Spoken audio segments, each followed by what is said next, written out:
अपने बच्चों को ये लोग पढ़ाएंगे इंग्लिश स्कूलों में, और दूसरे के बच्चे के लिए अगर वो सुविधा सरकार देना चाहती है, कहते नहीं उर्दू पढ़ाओ इसको, यानी उसको मौलवी बनाना चाहते हैं, कठबुल्ला पर जोड़ के इसको ले जाना चाहते हैं। ये नहीं चल सकता है। विद्वानों की सभा में मूर्ख के लिए मौन ही आभूषण होता है। विद्वानों के सभा में मूर्ख के लिए मौन ही आभूषण होता है। और ये तो विधानसभा थी जहां पर बहुत जागरूक लोग थे। कुछ लोग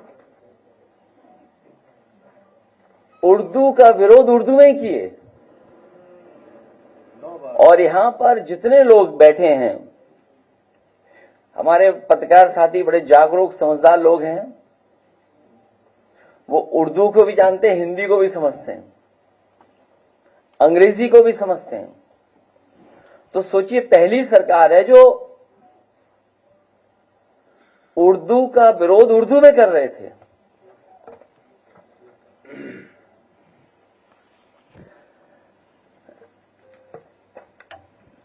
उनसे पूछिए, हालांकि भाषण में उन्होंने कई बार उर्दू के शब्दों का इस्तेमाल किया है, 9 बार, 9 टाइम्स बोले।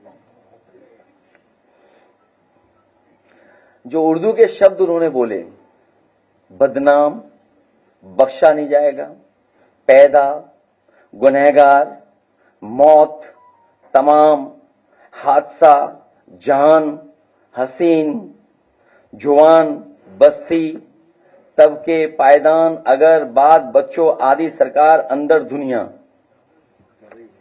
क्या ये उर्दू शब्द नहीं है?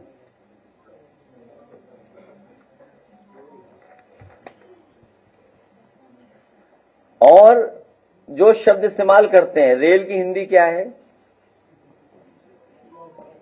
इंजन की हिंदी क्या है, स्टीयरिंग व्हील की हिंदी क्या है, क्लच की हिंदी क्या है, गियर की हिंदी क्या है, गियर, हैंडल, प्लेटफॉर्म, इनकी हिंदी क्या है, cricket, station, internet, software, laptop, pension, metro, expressway. आज भी कई बार शब्द इस्तेमाल हुआ होगा, expressway, appeal, magistrate, police, battery, bat, SIM, mobile, shampoo, screen, shirt, लूट, कार। हिंदी और इंग्लिश है क्या चीज? हाँ, उर्दू वर्ड है, उर्दू वर्ड जोड़ा मैंने।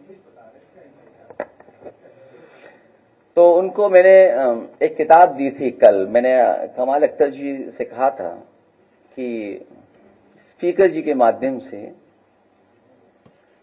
कुंभ पर जो स्टडी की थी हार्वर्ड यूनिवर्सिटी ने, साउथ एशिया डिपार्टमेंट ने, वो जो स्टडी की थी वो उस किताब को भेंट किया था मुख्यमंत्री जी को, स्पीकर साहब के माध्यम से। तो अंग्रेजी में भिजवाई थी मैंने, और अंग्रेजी में इसलिए भिजवाई थी मैंने, अंग्रेजी को सजाने के लिए और हिंदी को पढ़ने के लिए मैं भेज दूंगा कमाल अख्तर जी के माध्यम से। जो अंग्रेजी में भेजी है मैंने उन्हें, वो सजाने के लिए, और हिंदी में ये भेज रहा हूं किताब पढ़ने के लिए। कमाल अख्तर जी दे देना। तो जो शायरी आप पढ़ रहे हो, हमारे जो मुख्यमंत्री जी ने पता ही नहीं उर्दू के बारे में। सोचो, उर्दू के बारे में, उर्दू के माध्यम से विरोध कर रहे थे। और सच्चाई यह है कि उर्दू भारतीय भाषा है, उर्दू भारतीय भाषा है, यहीं पर जन्मी है, यहीं पर पली है, यहीं पर बड़ी हुई है, और मेरठ और आसपास से निकली है। तो मुख्यमंत्री जी को कुछ पता नहीं है, वो बस अकेले में गजल सुनते हैं। एक कोई गजल पता नहीं कौन सी थी जिसमें रो रहे थे, इमोशनल हो गए थे। अगर आप कोई देखिएगा, बहुत इमोशनल हो गए थे मुख्यमंत्री जी उसमें। नहीं, वो नहीं थी, वो गजल किसी और की है, गुलाम अली की पढ़ रही है।